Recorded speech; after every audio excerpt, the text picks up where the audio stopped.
and good morning, good afternoon, and a very good evening to you, the good and more people of the tube. Hope you're well today, hope you're feeling grand and all is well in your world.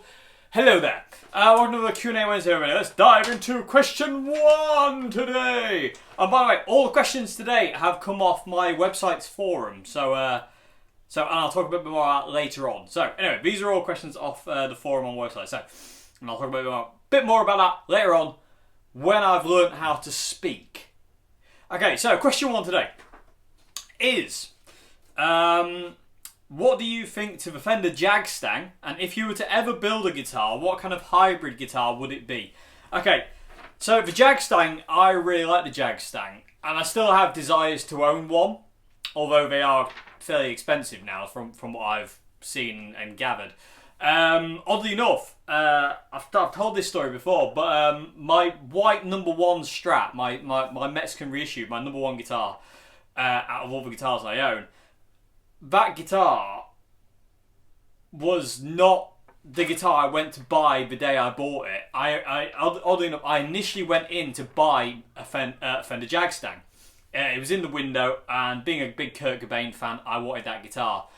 And I'd also heard it was a really good blues guitar and just a really good all-round guitar. Anyway, as fate would have it, there's a fly in here now. That's brilliant. That's going to annoy me.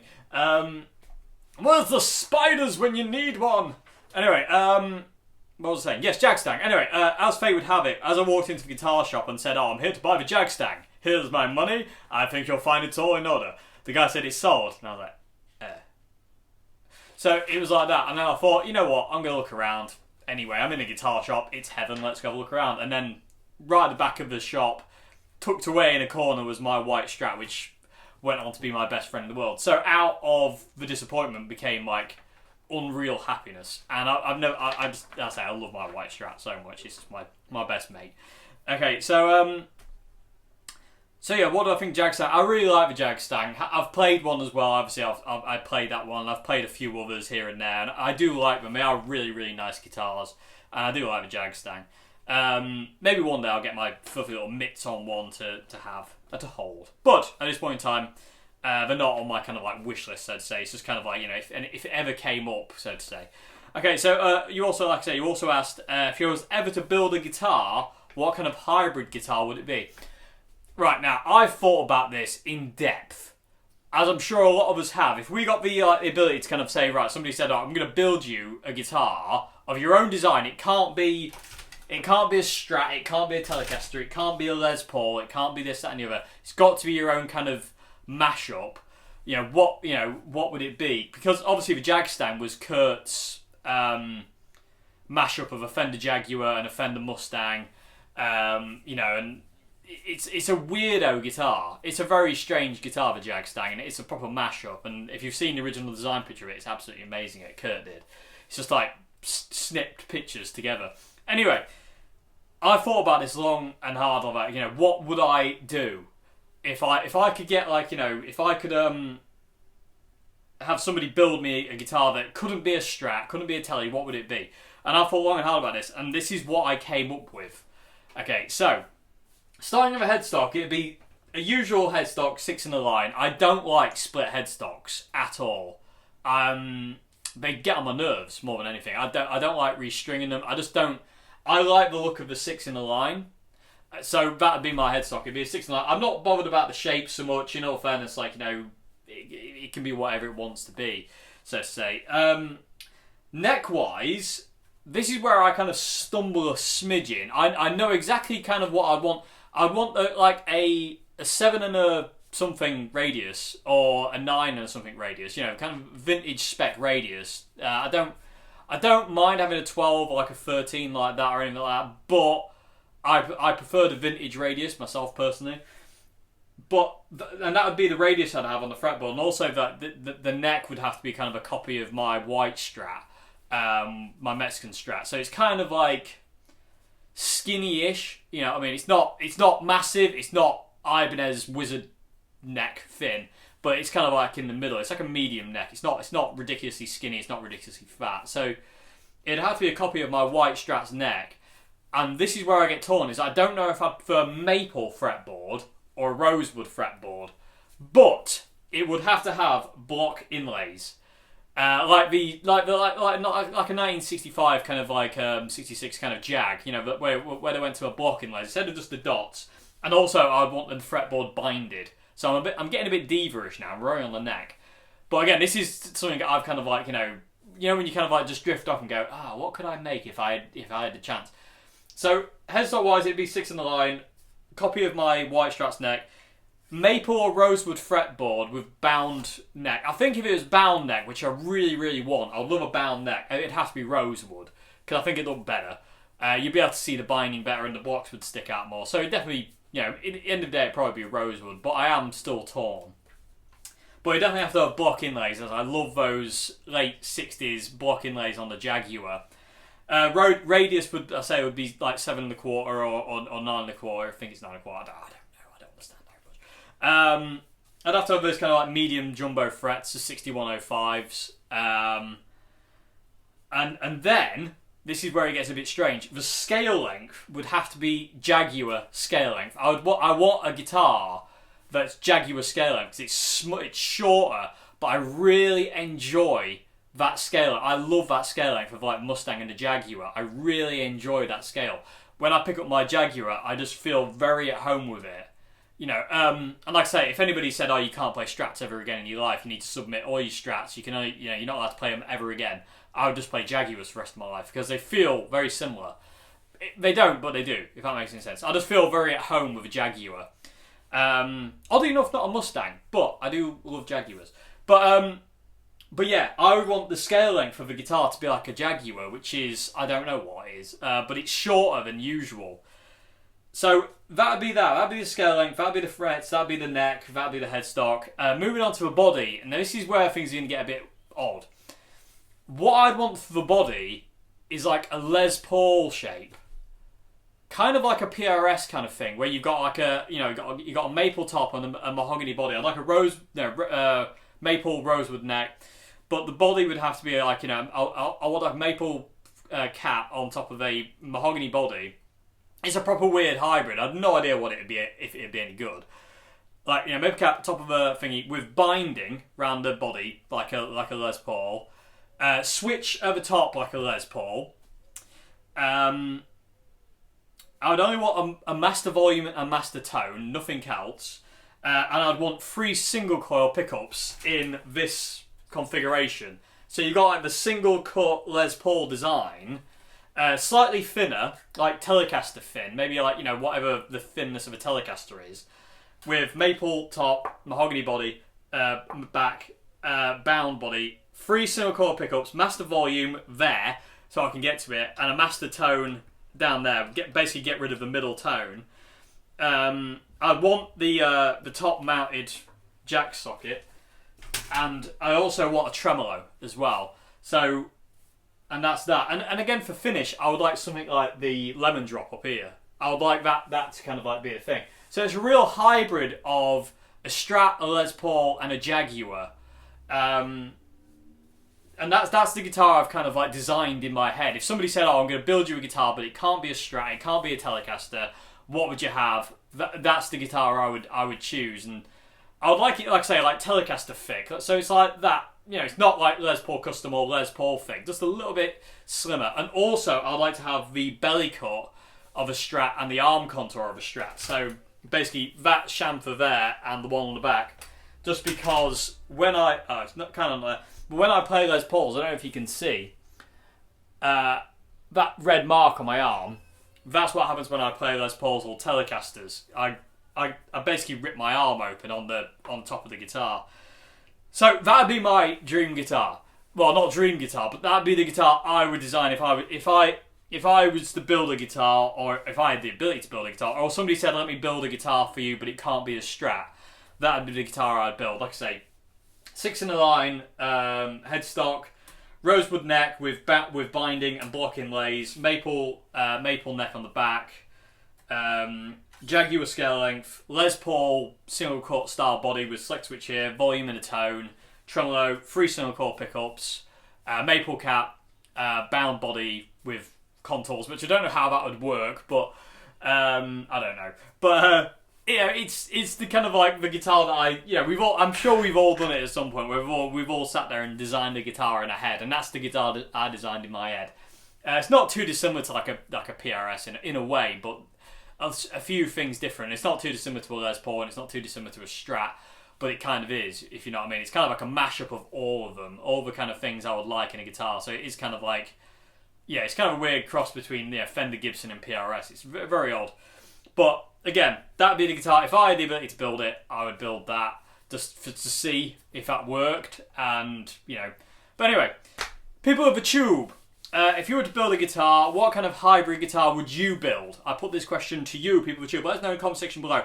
What would you crossbreed? Would it be like a Gibson 335 with a BC Rich Mockingbird? What would it be? What would you kind of crossbreed, so to say, to kind of like make a guitar that's kind of like a little bit unusual, but something you would like in a guitar. That'd be mine, definitely. It's kind of like a Strat Les Paul Jaguar thing.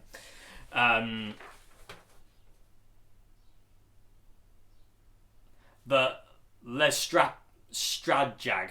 I don't know. The Strad Jag? It sounds like some kind of weird. I don't know what that sounds like. It sounds like a vampire. Anyway, so yeah, there we go. I think I've talked about that enough about my weird design guitar. Like I say, it is a cross between a Les Paul, a Stratocaster, and a Jaguar. But yeah, it's I don't know. I don't know. Anyway, moving along. Question 2, everybody. Question 2 today is, there's a part of your... Okay, now this is going to be a bit of a funny one. There's a part in your song... Excuse me. There's a part in your Goodbye Charlie song that I did a few years ago. Around 5 minutes 18. Could you explain the chords you used there? Okay, so... I don't really remember what I did in that song. That fly is driving me absolutely balmy because it's just like in the window going. Stop it. Anyway, I can't really remember what I did in the Goodbye Charlie video, and I don't really. Well, I didn't really want to revisit it because of that day. My friend Charlie's on the wall there, and that was the day I did that. That song was the day he left us, and it's not easy for me to go back and listen to that, and it's not easy for me to even analyse that. But I did. I didn't enjoy it. I've got to say, I didn't enjoy revisiting that, and it wasn't pleasant to think about that. It just brought up a lot of negativity. Well, not negativity, but kind of, if you know what I mean, it just made me feel a bit kind of like down in the dumps, so to say. Anyway, the chords I used in that jam. Because Charlie was a big reggae blues guy, I used 3 chords, and they were A major, D major, and E major, all majors. And I soloed in F sharp minor, which is A major's relative minor. And the bit you're on about at 5:18 in the song, what I'm doing is just this kind of like where are we here? I'm just doing these kind of like intervals kind of down there, but I don't have to describe it.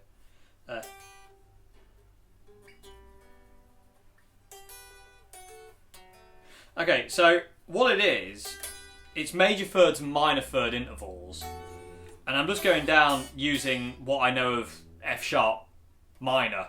Because I'm starting here on the first position, going out to the second position, the third position here.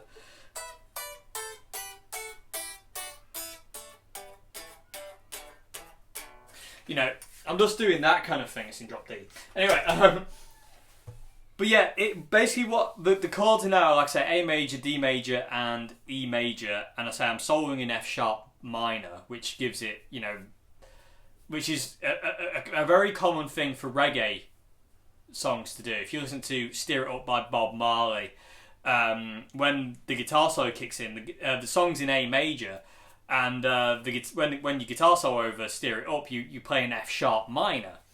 Being its relative minor, it gives it this kind of weird kind of happy, bouncy kind of thing if, you know, the song dictates that, which Steer It Up does. But otherwise, it just kind of like comes out like it did in the Goodbye Charlie video, which again wasn't. I had to go to that point, and I had to turn it off. I don't like watching it. I haven't quite, even though Charlie left in, like, what was it? It was like, yes, Charlie left in 2016, so 3 years ago now. That's crazy. I still haven't come to terms with the fact that he's not here, because he's had such an impact with me, and I miss him a lot. And so it's not. I can't look at pictures of me and him either, which is funny really, because my profile picture on my Facebook page is of me and him. But again, I don't really go on that much to look at that about it. I find it hard to look at pictures of me and him, or just him in general, because it really upsets me. But I like him being on the wall behind me, because I feel like he's watching over me. And but yeah, that's what I'm doing. Like I say, that's the chords, that's the scales I'm using. I'm using 5 positions of pentatonic scale coming out of F sharp minor. So it's F sharp minor, A major, and then so on and so forth from there. I don't know it, so I just know the shapes. I don't know if they're modal scales or whatnot, but anyway. But yeah, so that's what I'm doing, and that part is just going down the B and high E strings using major and minor third intervals. And that's about it really. It's fairly simple, but again, I don't. It wasn't fun to analyse that. I don't like analysing myself at the best times, but I really don't like analysing things that, are upsetting, so to say, like that. But I mean, I wanted to do it. I just didn't. I didn't feel it'd be fair just to kind of not answer your question just because. So I did. So hopefully that's answered your question. So I did analyse it best I can, but I could only watch about 2 seconds. I think it got to about 5:20. I had to turn it off. It was just a bit much. And so yeah. So that's what I'm doing. It's major third, minor third intervals, going kind of descending down the neck, and I say there's the 3 chords. That's the key of the thing I'm mainly soloing in that song. But yeah, it's not something I ever want to really watch or listen to again. It's just too upsetting. Maybe in the future I might look back on it with kind of better memories, but it just reminds me of his point in time, but he's not here anymore, and I don't like that. You know what I mean? I haven't quite got to that point of. I do have so many happy memories of Charlie and playing alongside him and talking to him and this, that, and the other, but I still catch myself sometimes thinking, I wonder when he's going to come back and play, and it's like he's not, and it's 3 years later, and I still catch myself thinking, I wonder when he's going to come and play town so I can get up and jam with him again. It's like he's not. It's still one of those. It's still so weird in my mind. I'm sure we've all been there at some point where somebody comes into your life and make a massive impact, and when they're gone, you do find it hard to kind of realize. It takes a long time for your brain to realize that they're not coming back. It's a very hard thing to do. But that's what I'm doing. That's the chords in the Goodbye Charlie vid. But it was very, very. That was the first thing I did. I didn't do anything that day. I woke up and found out he'd gone, and I came in here and played guitar. That was it. I recorded it. I filmed it, and I thought, in all fairness, I don't know why I thought I'd film it. If I'm being perfectly honest, I just did. I literally don't know why I filmed that, but I did, and I'm glad I did. I really am glad I did, and hopefully, if it helps somebody out there with something that they're kind of going through with loss or something, it might, that's a good thing. So anyway, I'm gonna stop talking now about that, and I'm gonna move on to question 3 already. So I hope that's your question 2. I'm gonna move on to question 3. Like I said, I didn't not want to answer that question. I didn't think that'd be fair. So that's what I'm doing for that. And okay, moving on to question 3. Okay, so question 3. Question 3 is, can the Boss Katana do a good thrash metal sound like Master of Puppets by Metallica? I'm sure it can. I mean, the thing is, I don't play that style anymore. I used to love playing Metallica and thrash metal. I used to love Megadeth and Metallica and stuff like that. But I don't play that style anymore. I haven't played that style for a long time. So my kind of ability to kind of dial in those kind of sounds is kind of gone. But I'm pretty positive the Katana could get that kind of like, that thrashy, scooped mid kind of tone. If you kind of like use the brown mode, and with kind of like, if you've got like, active humbuckers or humbuckers in general, if you run the gain not fully, but kind of like, we're talking about, somewhere between 12 o'clock and 3 o'clock, I would say, you should get that kind of like, that grit, that just the right amount of kind of gain. If you're using the brown mode and humbuckers, if you run the gain between like 1 and 12 o'clock and 3 o'clock, and then run the volume all the way up, bass, maybe nothing. Maybe if you leave a bass off, just so you get that cut, because a lot of those Metallica, especially Master of Puppets, there's not a lot of bass on the guitars, there's a lot of cut to the guitars. So maybe run the bass off might be an idea, because you might get a lot of low end from your pickups anyway. And then kind of like mids, I would say maybe no mids. I would say mids, you kind of maybe want about 9 o'clock, and then you want maybe treble at about 12 o'clock, somewhere between 9 and 12 o'clock. As a guess, this is all guesstimate work.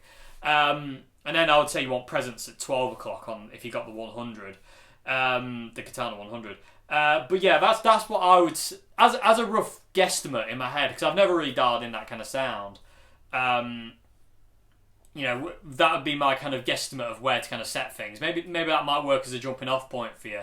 So kind of gain somewhere between 12 o'clock and 3 o'clock, somewhere in that kind of region. So, like from there, somewhere to like there. I would say it'd probably be like, somewhere between 1 and 2. I would say would be like optimum kind of place for that. And then volume, I would have a volume cranked. Then bass maybe at about 9 o'clock, so that way. Mids maybe at 9 o'clock, if not off. But I would put a little bit of mids in. And then probably have treble at about 12 o'clock and presence at 12 o'clock. No reverb, no delay, dry as a bone. Just so you can hear the articulation of that kind of like stuff. You don't really want reverb mushing that kind of thrash metal-y sound. It'll just kind of like get in the way. So you kind of want it really dry as a bone. No delay, no reverb, none of that. So that'd be my kind of like, educated guess. I'm not educated. But anyway, that'd be kind of like my educated guess of knowing the Katana the way I know it. That would be kind of like, if somebody said, oh, you're going to get a thrash metal tone, that would be kind of what I'd go for as a starting point, and then tweak and mess around with it from that point. But I'd always use humbuckers and kind of go from there, really. So yeah, I don't know. That might, like I say, that might be a good jumping off point. I don't know personally. And because I haven't played that style in such a long period of time and don't play that style anymore, it's kind of hard for me to kind of like know exactly. But that'd be my kind of like little guesswork, so to say, of it. But I'm sure the Katana could do it. There isn't many tones that thing can't do. It's extremely versatile amp. It's ridiculous. That the Katana is ridiculous, and it really is one of my all-time favourite amps. Absolutely, just one of the best things in the world. It really is. But I'm sure it can. I'm sure it can do that kind of thrash metal thing. That'll be my kind of like guesstimate of where the EQ needs to be. But like I say, if you do try that out, let me know in a video or at some point in a comment section how you got on, and did it work or did it not work. So I'm always curious if these kind of like some tones that people tell me how to get them, I kind of know how to get in the ballpark of it. Sometimes I'm not so sure, and I always say, but like for instance today, I was like, I'm not sure really at all. It's kind of like a guess, but I'm always curious to how close, kind of like that was for you. I want to know how well it is, because I want to know if it didn't work, I will go away and I will try again for you, and hopefully come back with a better answer. So I don't like the idea of like not helping. You know what I mean? I'd like to be able to help as much as I can. So let me know when you've tried that, and see if you can get on. Like I said, you don't want too much gain, but you don't want too little gain, because it'll just sound really kind of like scratchy. You want enough kind of gain to kind of like fill it out and be quite big, so you don't have to use a great deal of bass. But yeah, let me know what you reckon, and I'll say if it doesn't work out, let me know, and I'll try and figure something else out, and we'll go from there. Okay, so hope it's answered your question. Moving on to question 4 now. Okay, so question 4 is, I was hoping to find out a bit more about the cameras, mics, mixer that you use to record your videos. Are the amps and the room mics just running into the camera, or is there a separate recorder and then it's all synced up later? Okay, it's all going into the camera. The camera I use is a Zoom Q8, and I would recommend this camera to anyone who does YouTube or wants to start YouTube or wants to record their band or anything like that. This camera is an absolute godsend, and I can't thank Zoom enough for making this thing because it's absolutely glorious. The Zoom Q8 has two XLRs on the back, including the ability to actually plug 1/4" jack into it as well for a DI. So you don't have to do anything. It basically syncs audio as it's happening right now. And the mixer is inbuilt in it, so you get you got 3 channels. You've got a stereo, left and right, then you've got channel 1 and channel 2 with individual gain controls. It's just immense. This camera is just immense. I love it to absolute pieces. You also get the wide-angled lens, which over here, it starts to curve at the edge. It starts to go fisheye at the edges. But I like that personally. You can see so much with wide-angle lens. Yeah, the fisheye thing is a bit strange sometimes to look at, but I love how much you can see and how much detail there is in it. I really love it. But yeah, I use the Zoom Q8 and everything just plugs straight into the Q8. The mic I use on the cabinet is the tried and tested and true Shure SM57. It's the mic we all know the sound of. It's like a coughing fit or something. But yeah, the SM57 is just the mic we all know the sound of. It's been used in rock guitar, blues guitar, reggae guitar, all sorts of guitar recording since it was invented. And also people used it for vocals like Lemmy and Phil Lynott. You always see Lemmy and Phil Lynott with an SM57 vocal mic. Invariably. Unless there's something else. But invariably that's the kind of vocal mic they use. And also certain other people use the SM57 as a vocal mic. I've seen David Coverdale use the 57 during the early kind of Whitesnake period and stuff like that. And they do have a different sound for vocals. It's a bit more kind of aggressive. It really works. I really like it. And the same thing with guitar amps. So the mic I use is an SM57 and it's just off the centre of the cone. So if the cone's the middle of the cone's out, I always mic up just off to the... it's normally off to the right. Basically kind of like where the line is in the cone, the middle bit of the cone.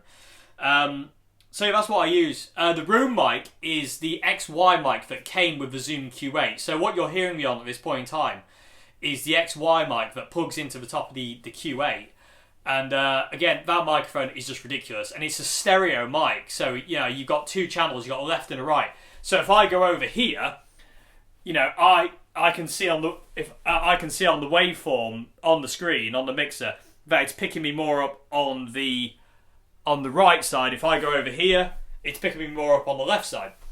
And I really like that. You get that kind of you get the stereo image. And I like that to record room sounds because it picks up everything. And it picks up everything where it is instead of everything just being kind of straight down the line. Like if you just have one microphone, it just picks up everything that's in front of it. Whereas with this X and Y mic, it picks up everything kind of like where it is in the room.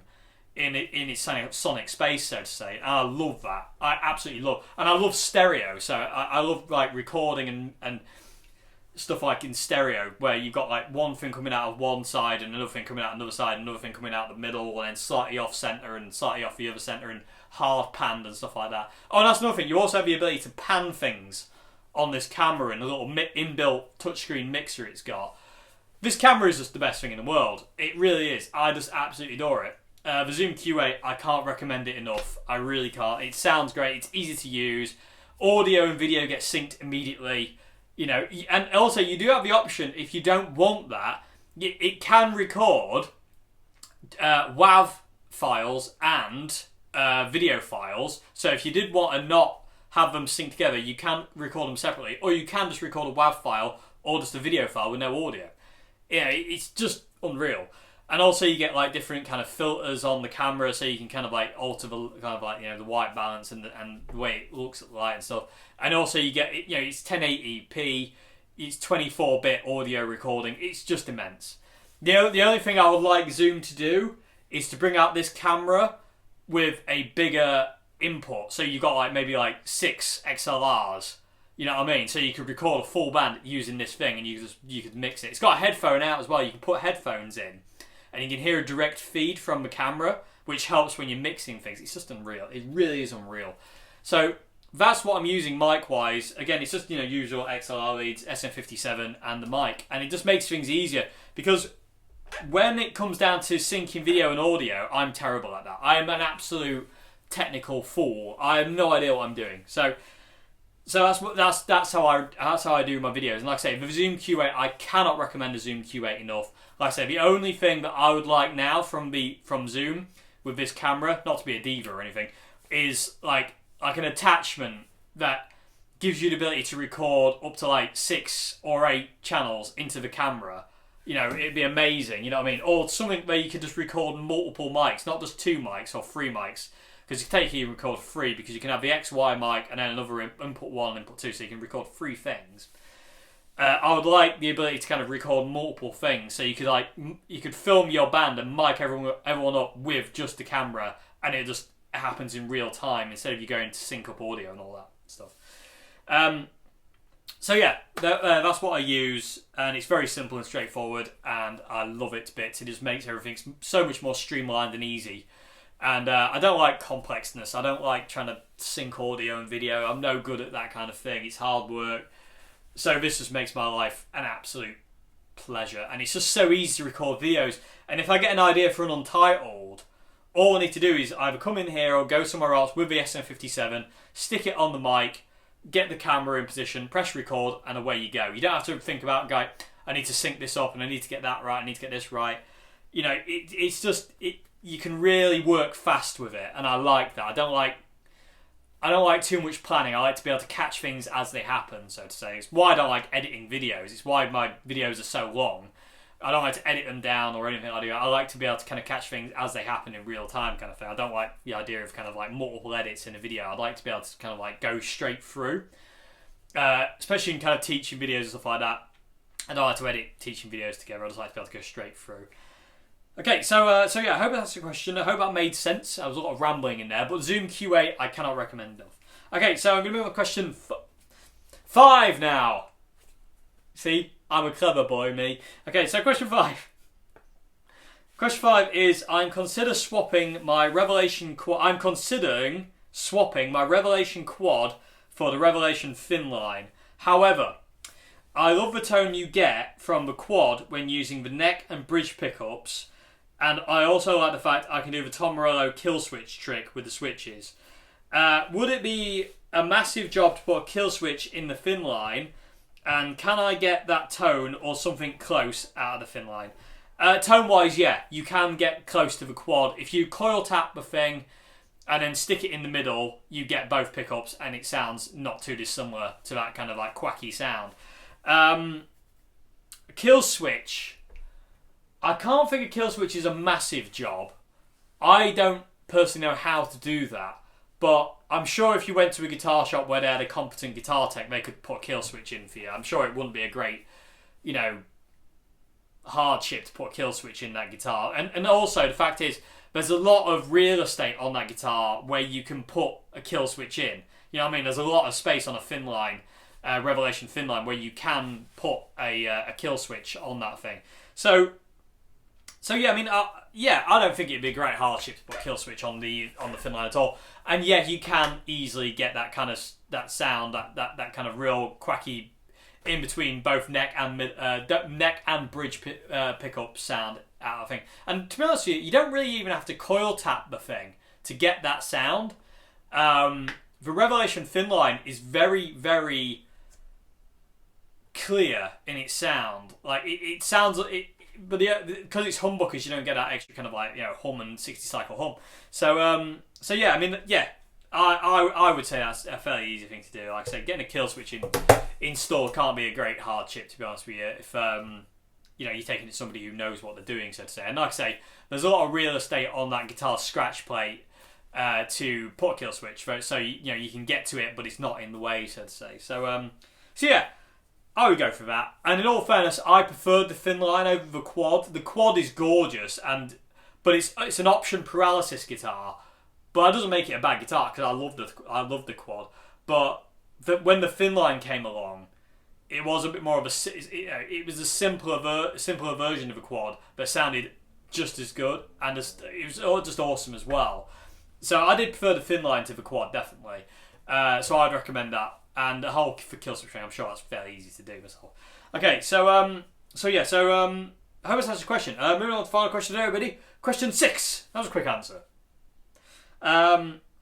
Always freaks me out when I do quick answers. Anyway, question 6 today is: have you ever tried Dean Markley Signature Series strings?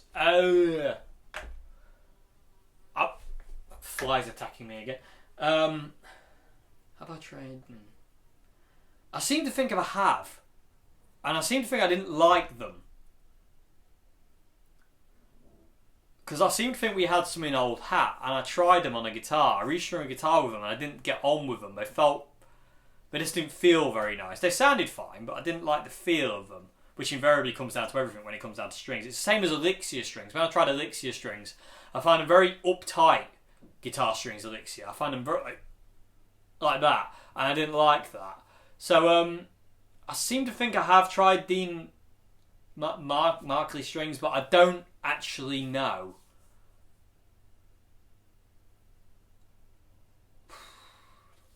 I seem to think I could have sworn I have tried them in an Old Hat. I have this mental image of restringing a guitar with that packet, because I know what the packet looks like, and I was thinking these don't feel very good to me. Because I remember it was a guitar that came in. I think it was a Les Paul that came in, and it had loads of work done to it. Because I think we changed the bridge, changed the whole tailpiece. The pickups were changed, the switch was changed, the jack socket was changed, and machine heads was changed. And to restring it, we had to put this guy like those Dean strings on it. And I tried that, and I didn't like the feel of the guitar afterwards. Before it had Ernie balls on it, and I preferred the feel of the guitar with them. And he wanted top wrapping as well, but it was a traditional. It was a traditional Les Paul. Yes, so I have tried them. Yeah, I'm pretty sure that's what was on that guitar. I remember that guitar well because it was a really, really cool guitar. But I didn't like the feel of them, if I remember correctly. It was much in the same way as I didn't really like, say, Elixir strings. I didn't like the feel of them. They didn't really click with me. So yeah, I mean, I think I have tried them. I don't know if they were Signature Series though. They could have just been anything. But I remember they were that brand of string. But I don't know if I've tried the Dean Signature Series. But yeah, I do remember putting them on that guitar now. Because it was after we had changed all these parts out for this guy. And I could have sworn it was those strings. If I'm totally wrong here, I do apologise immensely, but I could have sworn it was those strings. But saying that, it was many years ago now. But if I haven't tried them, then I don't know. But I seem to think I have. I remember that guitar well, and I remember the strings we put on it, and I can remember the packet of those. But I don't know if my brain's trying to trick me. But I can remember so much detail about that Les Paul that I'd find it hard to believe. Because also we had the neck pickup installed the other way for the Peter Green mod. We flipped the magnet in the neck pickup so it was Peter Green. I could have sworn they were Dean Markley, and I just remember feeling they just didn't feel right to me. There was something about the way they felt; they just didn't feel right. I don't know, people of YouTube. I'm hoping that made sense. But so yeah, I don't know, but I'm pretty sure I've tried them. I didn't particularly like them. Diodario are one of those sets of strings that I always use, that I always just love, that I've always clicked with, and because I'm such a creature of habit, once I find something that works for me, I don't stray. You know what I mean? Once I find something like, you know, plectrum thickness or strings or string gauges, I don't stray, I just kind of just stick to it because I get used to it and I like it, you know what I mean? I don't really kind of I'm not a very experimental person. I'm not particularly gear-minded, really, to be honest with you. I know what I want, and once I've got it, I don't really look anywhere elsewhere. You know what I mean? Like, you know, hence my pedal board has always had like a DS2 and a Marshall Governor and a Zoom pedal, and, you know, But yeah, I am a creature of habit, and I am a creature of kind of like, sticking to when it works, and I don't really feel the need to stray from it, so to say. Hence the MGs and the CR120s and the Boss Katanas.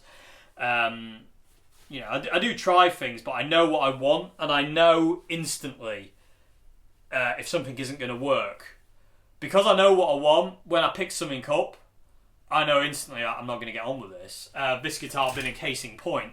When I first took this out of the box, I was like, this is gorgeous. And then as soon as it looks gorgeous, as soon as I picked it up, I was like, I'm not going to get on with this neck, and I didn't. Luckily I do now. Now I've took the neck down to a size that I'm happy with. But when I first got that guitar, it didn't click at all. But now we are best mates, and I like it very much. And I've got it in, at this point in time, the intro jam today really was tuned a whole step down and dropped D. So that'd be, it drops C basically. It's like D standard, but like the low E strings dropped a whole tone down. So yeah, D, yeah, so C. So it's kind of in C, the intro jam today. So it's really heavy, and I just really like that for slide playing. And this guitar sounds really awesome in those drop tunings, because these pickups have that kind of like P90-esque kind of sound. It sounds mega. These Roswell pickups are amazing. And also my friend Dan said the other day when I showed him my guitar, he says, hey, well, if one of those pickups starts acting up, you can say you're having a Roswell incident. Kind of had to be there. Anyway, it was funny at the time. Anyway, my pickup's acting up. My God, you're having a Roswell incident. But it's not aliens. Anyway, so yeah, I don't know about Dean Markley strings, but that's what I remember. Okay, so you also asked, I have a Jet City 15 watt combo, and I was wondering if you've played through one, and would you say would it sound like Rory Gallagher, and how would you set it?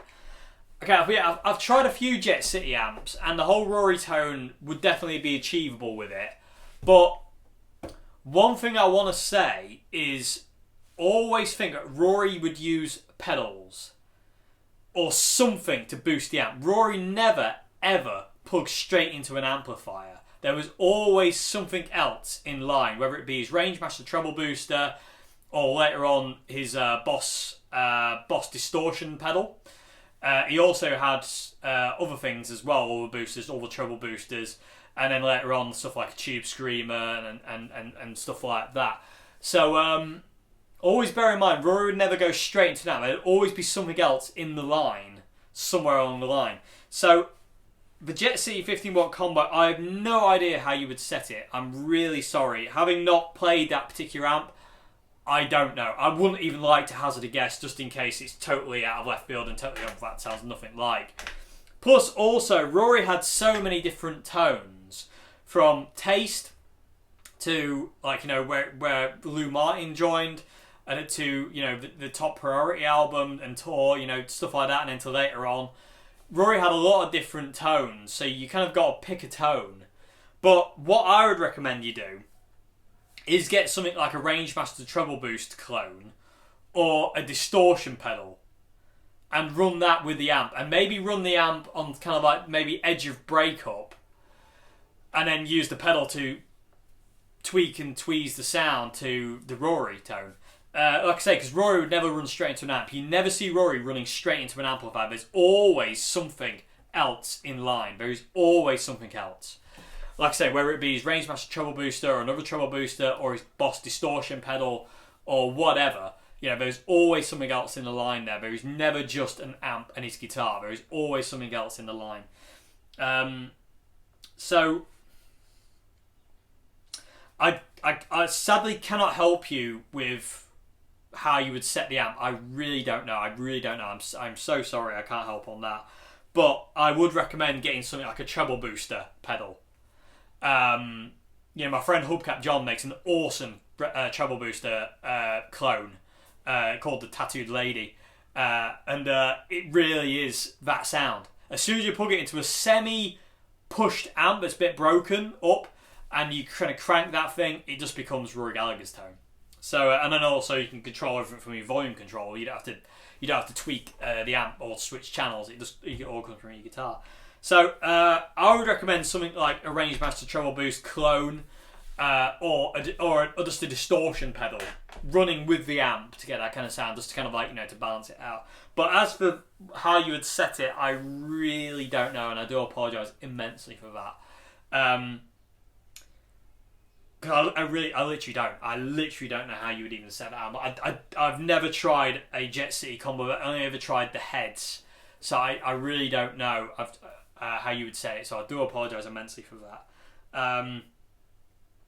But you do want it kind of fairly gained up. You want it on the edge of breakup. You want it kind of so it's not clean. It wants to be fairly gritty as a tone with...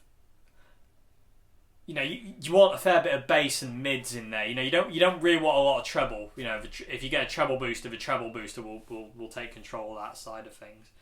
Not in a nasty way either, like an EQ will. It'll take care of the high end in a really pleasant way. So yeah, I don't know how you'd set it, but that's what I would recommend. Get a pedal to run alongside it, like a boost pedal, treble boost pedal, and just kind of like set the amp to kind of like that kind of like real kind of crunchy kind of sound, but not massively overdriven. Because like I say, Rory would never ever just be straight into an amp. He would always have something else in the line of the amp. It would never be guitar, amp, Rory. It was always Rory, guitar, pedal, booster, and then the amp. There was always something there. So yeah, I do apologise immensely for that. It's not really a very good answer, but hopefully it might help you out in some way or another. Okay, so yeah, there we go, everybody. That's another Q&A Wednesday down. Good gravy. That felt like it went quick. It hasn't. There's 46 minutes on the camera, but that felt really quick. Okay, so people of the tube, I hope I've answered your questions okay today. To submit a question for Q&A from this point on, please go to the description box below and go to my website. On my website, there is a section called Forums. If you go to that Forums, there's an Ask Dave section in that forum where you can ask me a question, and that's where I'll be getting my Q&A questions from now on. The email address will questions. I think there's 5 or 6 that have come through that I will answer in next week's Q&A. But after next week's Q&A, any question that goes through to my email address that I've been using won't be answered, because I'll basically be like cutting that off. I'll probably be deleting that email address, to be honest with you. So, well, no, I can't delete it, but I just probably because I use it for things. But I probably won't be answering questions off that. I'll just be answering them off the website. So if you want to submit a question, please go to the description box below.